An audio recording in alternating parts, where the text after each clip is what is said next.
31, let us go on reading Mark 10:13. Kita niyo na po, Mark 31.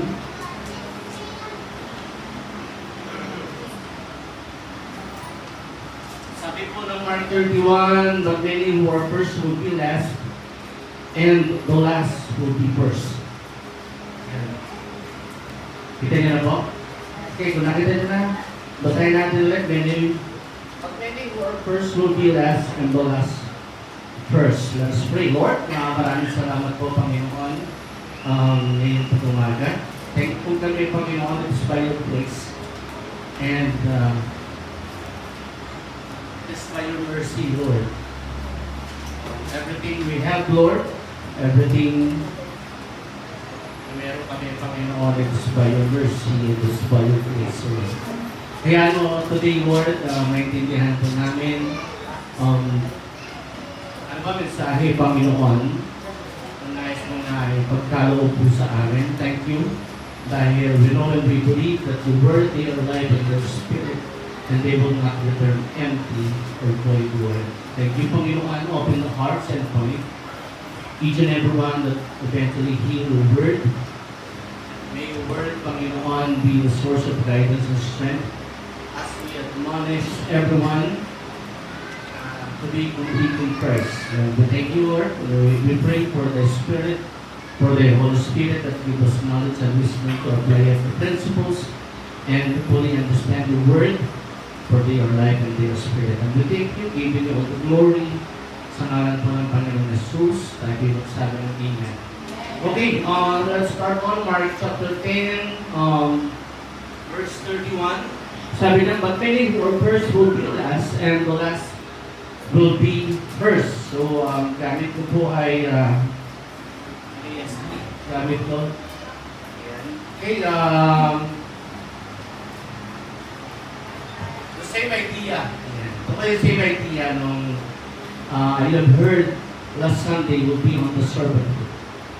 So this will be on the part 2 of the series of Mark chapter 10 verse 17 up to 44. The message will be on concerning servanthood. Okay, before we start, let's move on its historical context. Let's start reading on historical context kasi it is better for us when we start sharing God's word. Napakahalaga that we start on the historical context for us to give us a glimpse para makita natin then what will eventually we are expecting, and we see the author's intent. As for the author itself will be Mark. Mark will be, ito yung pag-uusapan po natin ngayong umaga.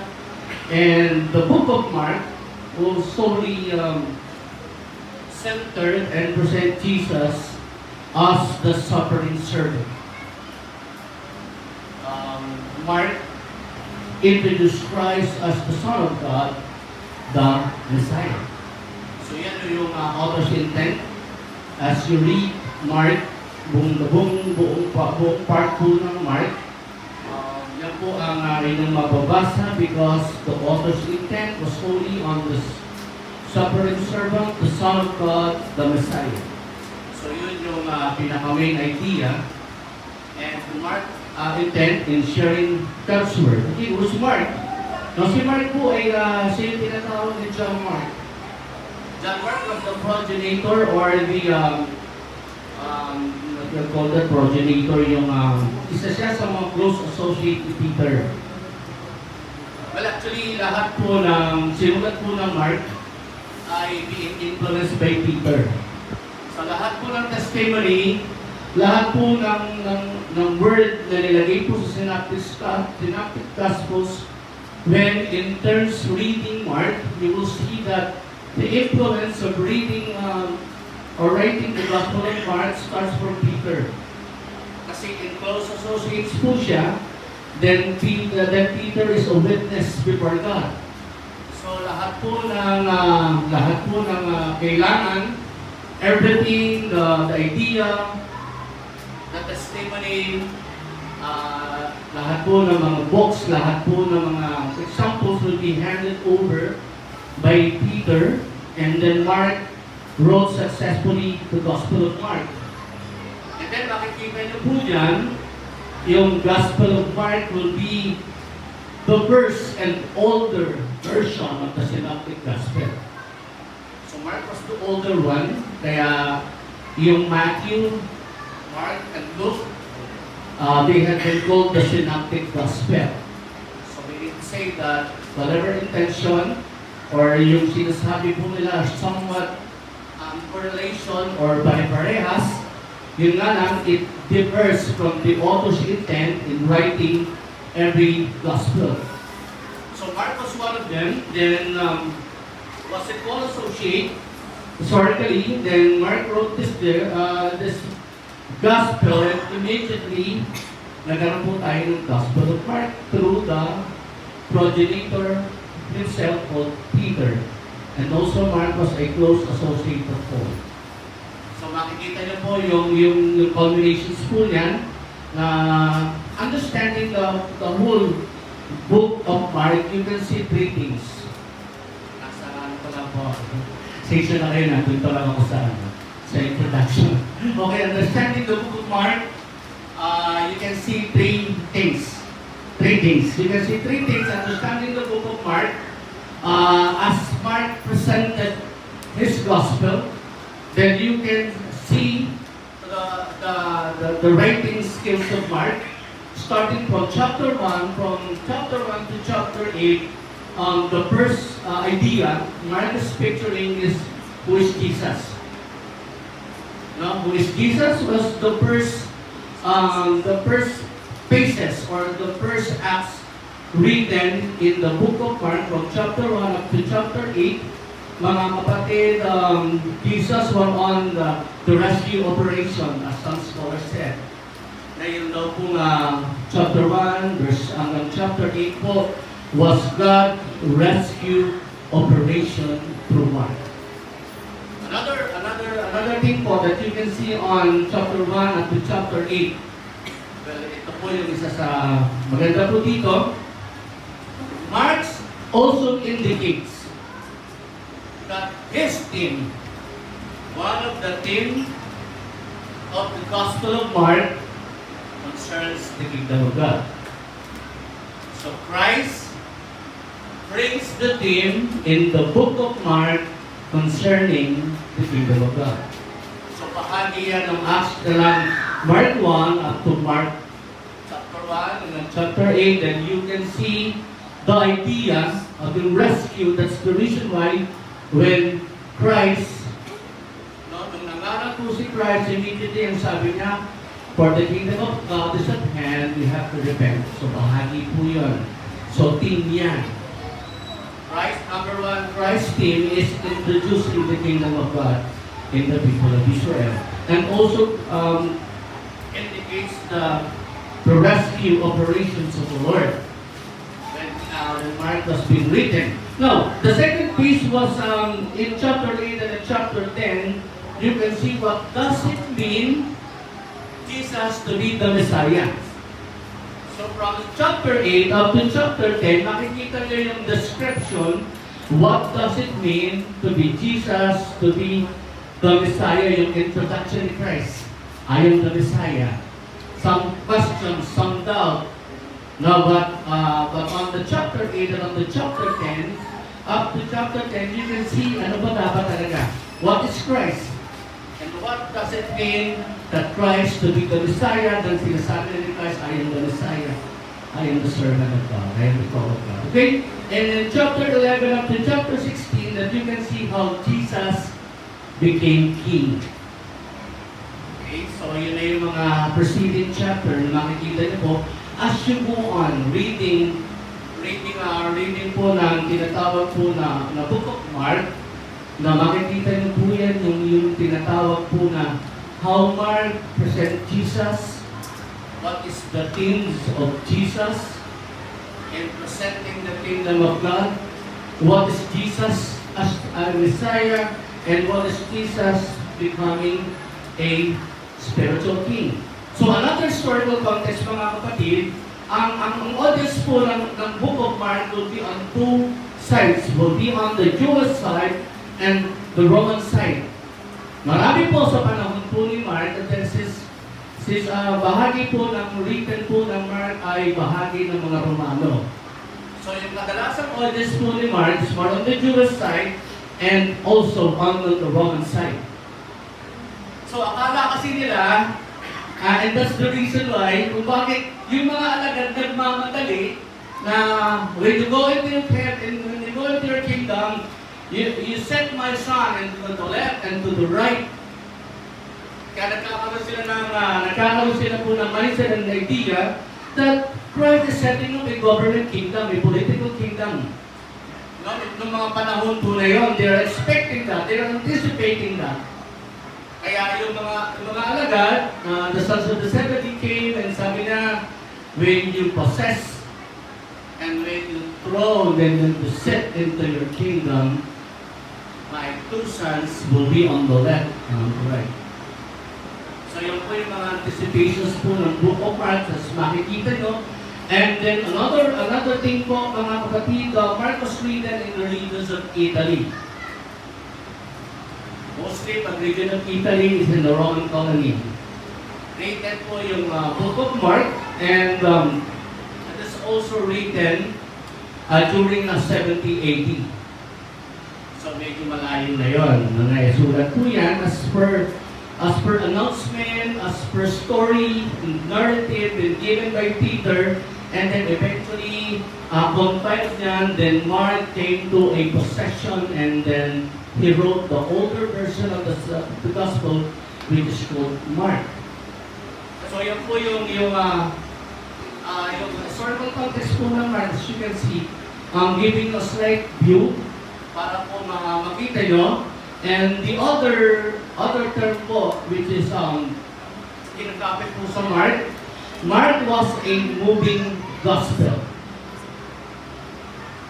Mark was a moving gospel.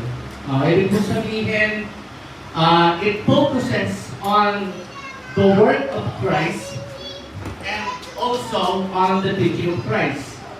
So makikita niyo po, mga kapatid, na yung gospel po ni Mark, as you can see, as you can observe, as you are reading the book of Mark, if you are reading an English Bible, you can see the word immediately, afterwards, immediately, ayan po yung mga mababasa nyo, meaning to say that Mark book was called a historical gospel. Means a historical gospel means a gospel of work. Okay, mabilis ang kilos, mabilis ang punta, mabilis ang galaw. It centers on the movement and miracles of Christ, and at the same time, yung teaching in Christ. But it's more on the moving gospel. So yan po yung ma-anticipate nyo sa Book of Mark. You will see the word immediately, afterwards, the gospel and the go. Gospel and the go po yung Mark po na yan. As you can read it on, mapapasa niya, lagi nyo makikita yan. And why Mark was authentic? One of the Jewish fathers historian named Papias in 140 AD considered Mark as one of the genuine gospel. Yung Jewish historians po na si Papias, mga kapatid, the historians of the early fathers quoted Mark as one of the genuine gospel being given by God. Kaya po yung gospel po ni Mark are well acclaimed, mga kapatid, at that time. Kaya yung intention po ng writer po ng Mark, intention po ni Mark was Jesus the Messiah. If you read on Jesus the Messiah, Jesus the Son of God, Jesus the suffering servant, if you read it on from starting chapter 1 up to chapter 16, you can see that the same praises are being written as the Son of God, Jesus the Messiah, the suffering Savior. As you can read on from chapter 1 up to chapter 16, that was the melodic line, mga kapatid po ng Book of Psalms. When you are speaking about melodic line, you will see that the main author's intent goes down to the last part and chapter of the book. And we called it Melodic Line. Okay, so yun lang po, yung gospel po nga, gospel of Mark. There are so much intention po, there are so much introduction that pwede po natin makita dito.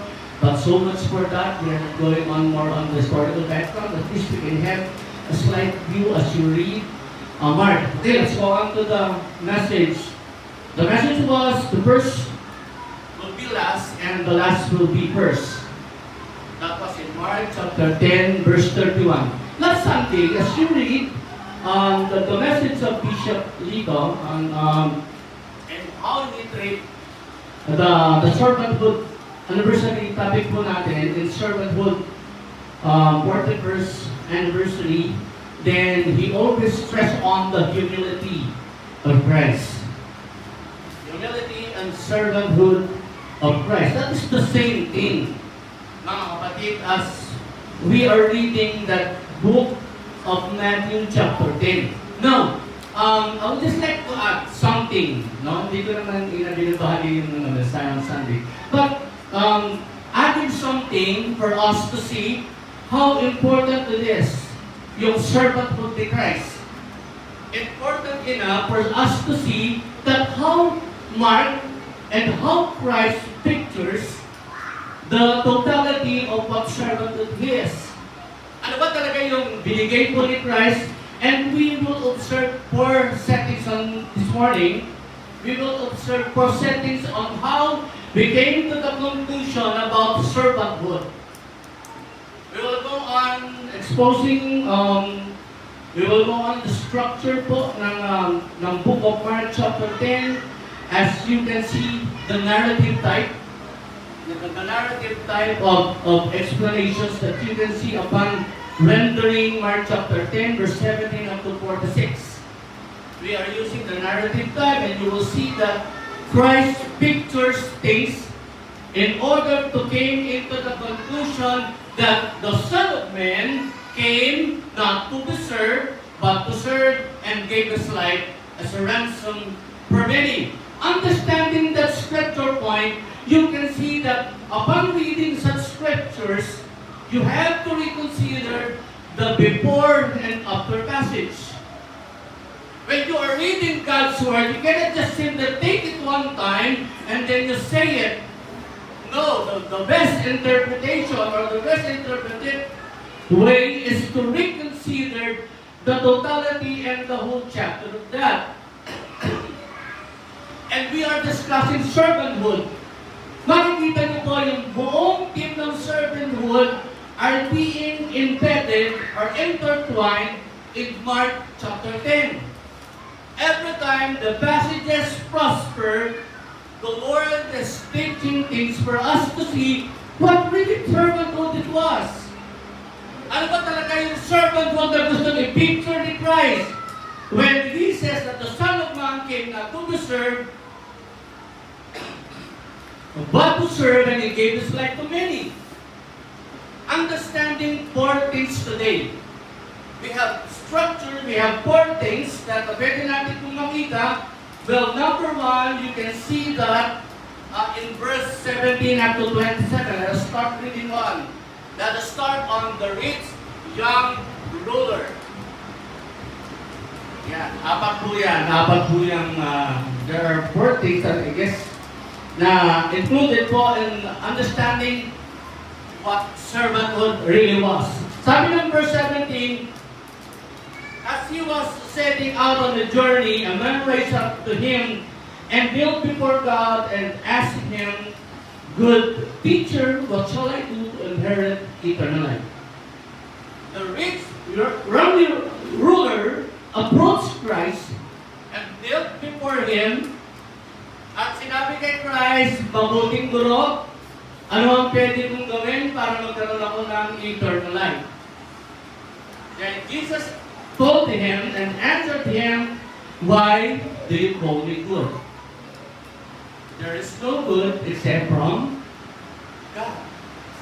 Wala namang ibang mabuti maliban ng Diyos, and that's one way of addressing who Christ is as a good teacher. Then sabi niya in verse 19, you know the commandments. That was the first thing Christ asked the ruler, the rich young ruler, sabi niya, do you know the commandments? Sabi ng lalaki, you know the commandments, do not murder, do not commit, do not steal, do not bear witness, do not defraud, honor your father and your mother. Sabi ng lalaki, teacher, I have kept all these things from my youth. Again, if you will observe that, you will see yung sinabi nga in verse 20, Mark inserted a cultural background on that. Makikita niyo po that even, sabi na, nung bata pa ako na ituro na sa akin to, I've learned these commandments since my youth. It is a cultural practice po of a Jewish family that even starting 13 years old, the Torah, the commandment, in Exodus chapter 20 will be handed over and will be taught to his children. Sabi ko ng Bible in Deuteronomy, as you sit down, as you walking, as you eat, as you are talking, you teach the commandment of God. So sabi sa kanya ng lalaki, sabi sa kanya, Lord, I have kept this. Mark is inserting a cultural background for us to see that alam natin that even Christ, bakit si Christ may alam na sa commandments? Since you, tinuruan siya ni Joseph and Mary. It is the formation of the Lord. It is a cultural practice of Jewish family that since 13 years old, you have to teach your children. So sabi ng Lord, I have kept this. I am doing this, Lord. And then at 21, sabi niya, looking at him, Jesus felt a love for him. Nung nakita ni Christ, naramdaman ni Christ yung pag-ibig. Sabi ni Christ, one thing is lacking. You sell your possession, give it to the poor, follow me, and be my disciple. So nung narinig po ng lalaki yung yaman, narinig po ng lalaki na, sabi niya, all I want is an eternal life. And yet you are saying to God, teacher, that I have to sell my possession, give it to the poor, and follow you. And that saddens the young man. Right? Yun yung nakadungkot sa kanya, mga kapatid, as you can see, mga kapatid, that even self-righteousness, and even religiosity itself, and even your wealth, will not give you the ticket, the key for eternal life. It is upon a service before the Lord. Kaya nga nung nakita na ito, sabi niya, lumukot siya, sabi niya, marami akong yaman eh. And then Christ continued to give the disciples a slight view of what will be happen. And sabi niya, for it is impossible for a wealthy man to enter in what? Sabi na 24, the disciples were amazed at his word, that Jesus answered him again. And he said to them, how hard is to enter the kingdom. Galing ng tingin natin, Luke Mark. No? Mark introduces Christ. And Christ's theme was the kingdom of God. You can read that on the scripture. So nung sinabi na yun, nung sinabi na it is so hard for a wealthy person, and I believe that Christ wouldn't even dare to demand you to sell your possession. It is what Christ done was to address the main portions of need of the young man. To enter into God's kingdom, to enter and have an eternal life, ang sabi na, one thing is lacking. You know the commandments, but your wealth cannot be brought eternal life. You will not enter into the kingdom of God. You will not inherit eternal life. You still cling on your religiosity. Whether you come And whatever you do, religiosity and then wealth, sometimes it discourages people. Then the Lord continues saying that it is for good for a camel to enter a needle's eye. Nabasa niyo po ba yun? Sabi na, they were astonished. Sabi ni Christ, for it is easier for a camel to go through the eye of the needle than a rich man to enter the kingdom of God. Again, sabi ni Christ, it is for example, for impossible for a needle, a camel to pass through. Well, actually, it is a cultural again. Yung needle's eye po na yun, it is a cultural background. It is an historical background in the people of Israel.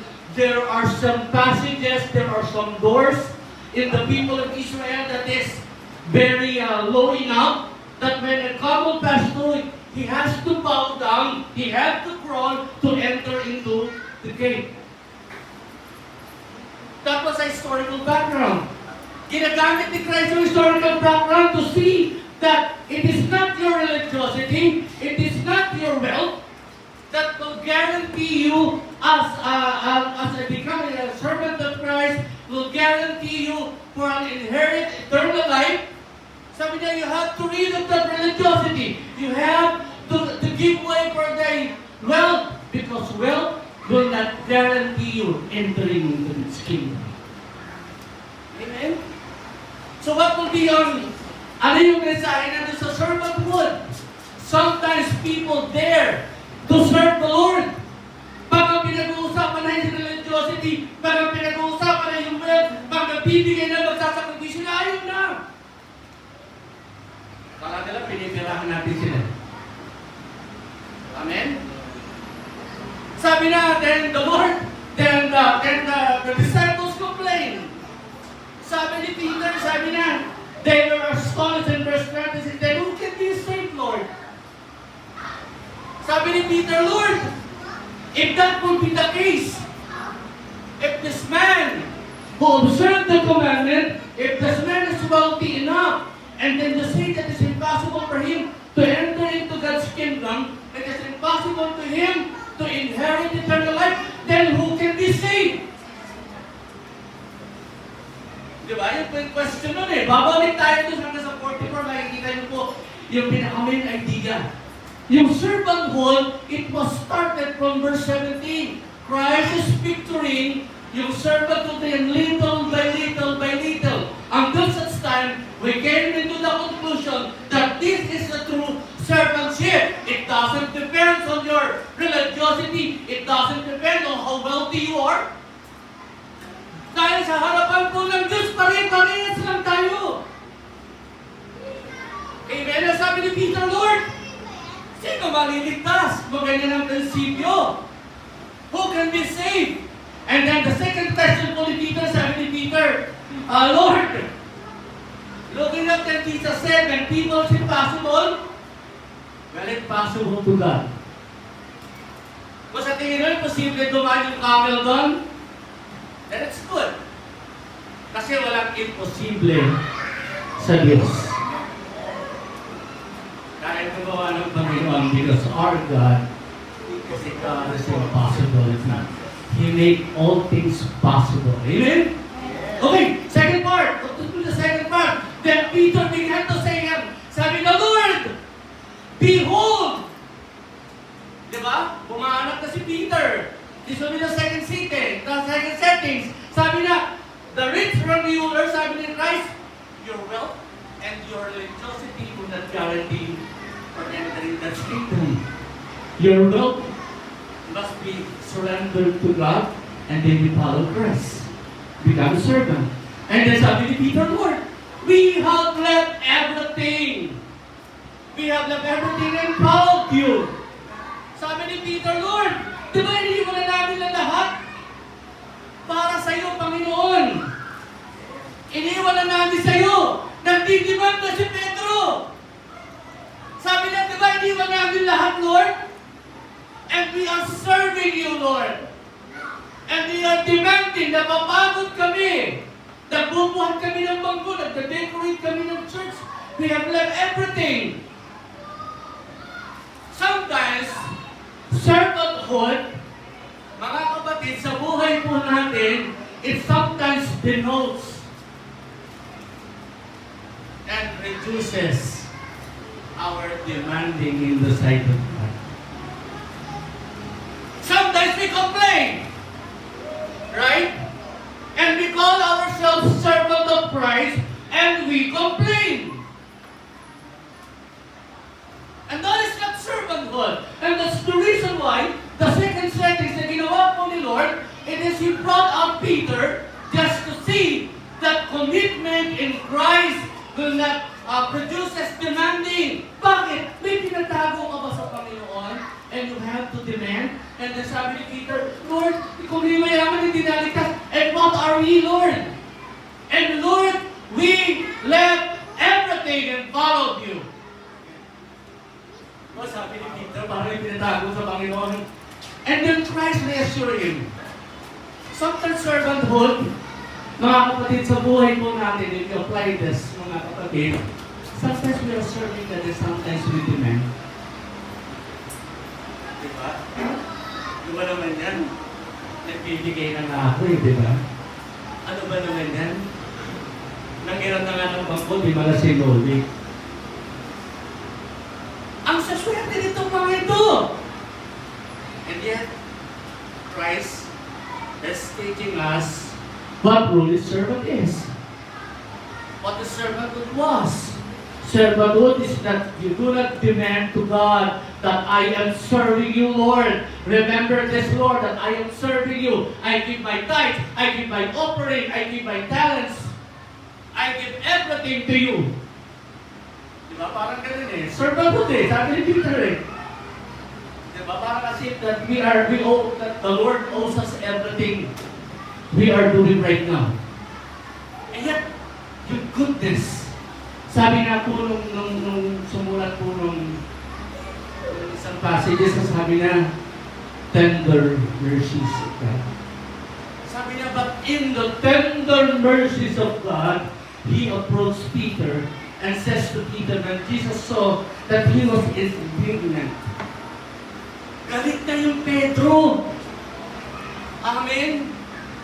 Nagagalit na yung Pedro that when Jesus saw that he was indignant, and said to them, permit the children to come to me. And sabi niya, when Peter began to say, behold, we left everything and followed you, then Jesus, truly, I say to you, Peter,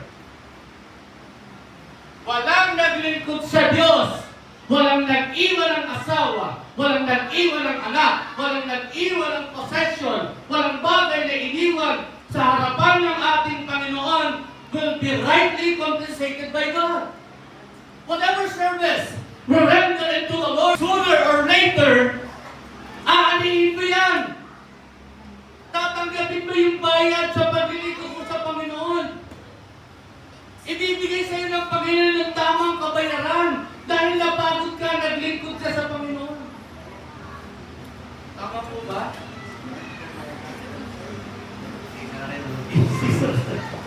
Di ba? And that is servanthood. Kung napapagod tayo, magpasalamat tayo sa Panginoon because we are serving a good God. Kung napapagod tayo, magpasalamat tayo because God has given us the privilege of serving Him. At ang sabi niya, I will assure you, Peter, but that he will see 100 times as much as now in the present age, houses and brothers that will have persecution in the age, eternal life. You will receive. Tatanggapin mo yung biyaya. Aalihin mo yan sa dulo. You will be rightly compensated when you are serving Christ. And that is servanthood. We are not demanding anything from God dahil alam natin ang Diyos ang nagbibigay sa atin. Ang Diyos ang nagbibigay ng biyaya po at pagpapala sa atin. Okay, sentence number 3, in verse 32.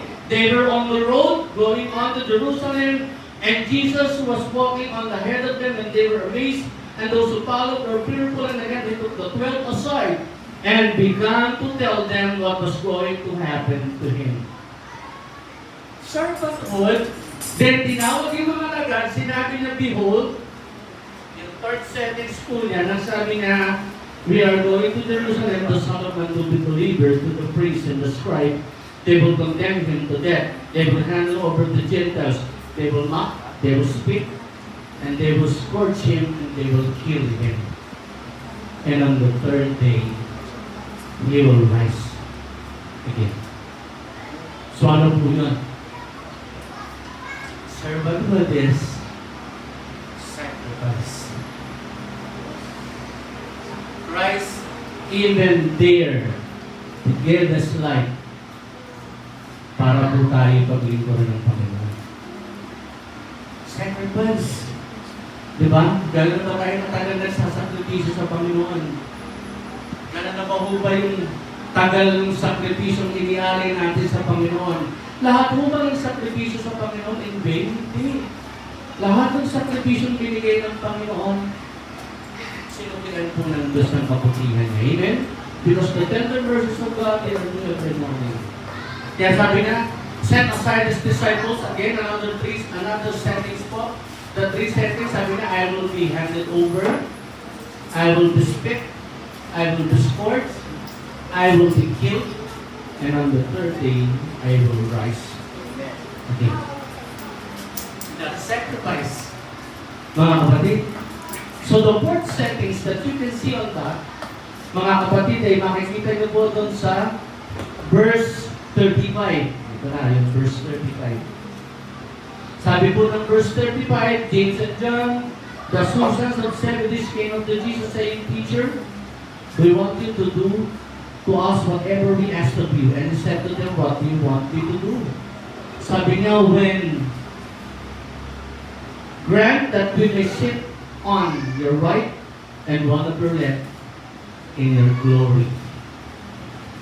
Alam niyo, sa ibang sala ng translation, sabi niya, let be my two sons seated on your right hand and on your left in your kingdom. Sabi ni Christ, you can eat the cup, you can drink the cup, and you will suffer what I have suffered. Pero sabi ni Christ, but to sit on my right hand, it is not for me to decide. It is for the Father who decide them and for the people na dinesign po ng ating Panginoon. So what would be that? Again, another cultural background na makikita nyo na very incorporated po sa Book of Mark. Kung you read Book of Mark, you read some historical background and cultural background, makikita nyo yung dami na naka-incorporate dyan. Why? Because the place of prominence in the Jewish culture will be on the left and on the right. When you are sitting on the right hand, you will next to the power. When you are sitting on the left hand, you will be the second to the highest. Ang gusto ng mga anak ng Zebedee, that will not be your case in the kingdom of God. When you came into your glory, let my two sons be on the left and on the right. Sabi ni Christ, it is not for me to decide. Sometimes we desire position. We desire authority. Kasi nga po, yung settings po ng Book of Mark, mga kapatid, it centers on the political agenda in Rome. They are thinking that Christ will eventually set up His kingdom immediately. Yun ang hinihintay nila. Sabi niya, pag ikaw ay nakaupo at ikaw ay ginawang hari, di ba, they intended to make Him king, but Christ withdrew kasi hindi pa oras ang Panginoon. Kaya sabi niya, when you come into your glory, let my left son and my right son will be in your glory. Sabi ni Christ, it is not for me to decide on that, it is God Himself who will decide para sa mga bagay niya. So what is that? Position. Sometimes, there are many Christians today, after sila doon sa position, after sila doon sa kung anong pwesto nila, masaya sila pag tinatawag silang reverend. Masaya sila pag tinatawag silang bishop. Masaya sila pag tinatawag silang muksanin. Yan. Alam ko na yung muksanim in the Koreans. Yung muksanim in the Koreans means, hail to the pastors! Ngayon, hindi na. Hindi na muksanim ang tinatawag ng mga Korean sa mga pastor. Tawag sila sa mga pastor ngayon, hindi na muksanim. Puksain! Hindi na muksanim. Puksain na mga pastors. So the place of position, there are many workers, there are many other things that people desire the position, not on becoming a servant of Christ. Sabi ni Christ, those who will be great upon you will be your servant. Sa kaharian po ng Panginoon, iba ang sistema. Kung sino ang dakila, siyang tagapaglingkod natin. All of us are servant of Christ. Ako, kayo, katabi nyo ngayong umaga nito, pare-pares lang tayong tagapaglingkod ni Lord. Wala pong mataas sa atin because we are serving the Son of God. We are serving the Messiah. We are serving Jesus. So therefore, pare-pares lang tayo sa harapan ng Diyos. Yun nga lang, we have the position na kami ang ginagamit ng Panginoon to guide you. But in the presence of the kingdom of God, pare-pares lang tayo sa harapan ng Panginoon. God is our King, Jesus our Lord. Pare-pares lang po in the sense po yan. And that's the reason why, sabi ng ating Panginoon, sabi na, yung position po na yan will not even benefit you. Kaya nga nung sinare kahapon ng ating praise and worship team, sabi ng ating praise and worship team, pagdating sa heaven, walang place of position eh. Pagdating po sa heaven, walang place of position. Ang gagawin mo lang sa heaven, you have to sing day and night as long as you are in heaven singing glory to God. Okay, last scene. Tingnan po natin yung last scenes na makikita po natin dito. In verse 32 and 34. Lapit na tayo matapos. Sabi po ng verse 32, they were on the road coming to Jerusalem and walking ahead, saying, behold, we are going to Jerusalem and the Son of Man will be betrayed. And then, ang sabi po ng verse 41, balik kayo sa 41, hearing this, began to feel indignant with James and John, calling to himself, verse 42. Jesus said to them, you know that those who are recognized as rulers of the Lord over them and the great men exercise authority over them. Sabi ng verse 43, but it is not this way among you. But whoever wishes to become great among you will be your servant. And whoever wishes to be among you shall be the slave. For the Son of Man came not to be served, but to serve and to give his life as a ransom for many. Okay, what will be our main point today? Ano ba yung pinaka-main idea that we can have today? Alam natin mga kapatid that the main point of this one was lahat po tayo ay lingkod po ng Panginoon. We are all servant of Christ. Lahat po tayo ay tagapaglingkod po ng Diyos. Walang dapat kauna, walang dapat kahuhuli. Kung papasilin ko, lahat po ng mga binanggit po natin settings, they always want to be the first. The rich young ruler, gusto na, una siya. Sabi ni Peter and his disciples, gusto nila, una sila. Sabi ng sons of the 70, gusto nila, una sila. All of this, that's the reason why being recorded in Mark 31, that whoever who wants to be first among you will be your last. And whoever will be greater among you will be your servant. And sabi po ni Christ, the main idea of that is the Son of Man came not to be served and to give his life as a ransom for me. How can you see that? Paano po natin ma-appreciate po yan that everything, Christ is the best example of servanthood. Christ is the best example of servanthood that we can see that He even dare to give us life, na ialay niya yung buhay niya sa atin para tayo tumusin sa ating mga kasalanan. na si Kristo mismo ang siyang nagsasabi na ang buhay ko na to ay tinalaga para hindi ako paglingkuran, para ako maging tagapaglingkod. Christ is the best example of that. Yung servanthood po na yan, the main idea of servanthood na yan was on Christ. Christ is the best example, mga kapatid, ng servanthood, as you can see that in John chapter 13. No, yung tinatawag po na connections po niya, makikita niyo in John 13, the verse 5 up to 15, when the supper was finished, Christ rose up from the table, he gets some water basin and he washed the disciples' feet. Ang sabi po ng Panginoon, ginagawa ko to, setting you an example so that you will do this otherwise to the other disciples. And that's the connection of that. You can see that Christ is the best example. Christ is the number one example of truly servanthood was. Sabi niya, ginawa ko ito, sabi niya, Lord, huwag mo nang linisin yung aking paa. Sabi ni Christ, if I will not do this, you will have no part in me.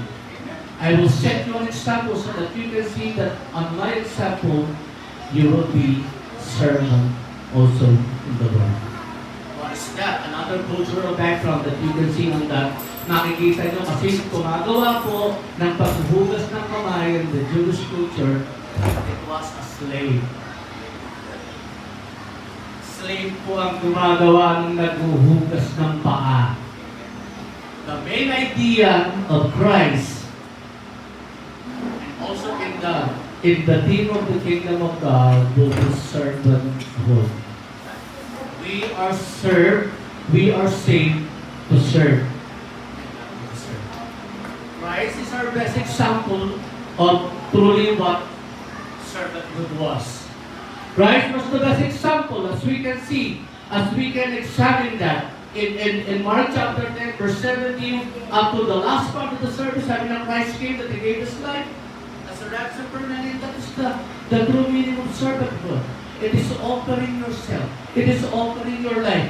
It is by simply serving God. It is by simply serving God without any preference of knowledge, without any preference of wealth, without any preference of position. It is being a servant of Christ. Tinawag po tayo ng Panginoon, and I strongly believe and encourage you today will become a servant of Christ of all of us. Lahat po tayo are being called by God to become a servant. Wala pong boss sa church. Wala pong boss sa church. Ang mga pastor nyo ang tagapaglingkod nyo. Amen? Amen po ba? Kaya napakapalad nyo when your pastor is serving you. And you serve as well. Amen? Amen po ba? Amen. Kaya po, lahat po tayo as being part of this message, the last part of this message, encouraging each and every one of us to become servant of Christ. Yung servanthood po na yan as an example in Mark chapter 10 up to the last part that Jesus sum up all things. What truly servant is giving His life as a ransom for many, and Christ is the best example of servanthood. And that's the reason why we have to follow Christ's example, becoming a servant of Christ. Amen? Let's pray. Lord, marami pong salamat. Dakila po, mapagpalang Diyos. Salamat po ng marami dahil alam namin tinawag po kami lahat para maging bahagi po ng pagiging ko po, Panginoon. Thank you, Lord, for the servanthood attitude, the servanthood spirit, Lord, as Christ's example us, Lord, na makita namin na ginagawa po namin ito, Panginoon, hindi para sa tao, not just to please men, but to please you, Lord. Giving us an example, Panginoon, that you gave His life, and we too, Lord, gave our life para po sa paglilingkod sa iyo, Panginoon. Marami pong salamat sa mensahe niya, Panginoon. Salamat po, Ma, sa biyaya po at pagpapalang po. Salamat po na lahat kami ay bahagi po na tagapaglingkod na tinawag mo. We are being called to serve, Panginoon. Salamat po ng marami sa mensahe niya. Sa ngalan ng Panginoon Kristo, ito po ang aming panalangin dahil di magsabi ng malakas na. Amen.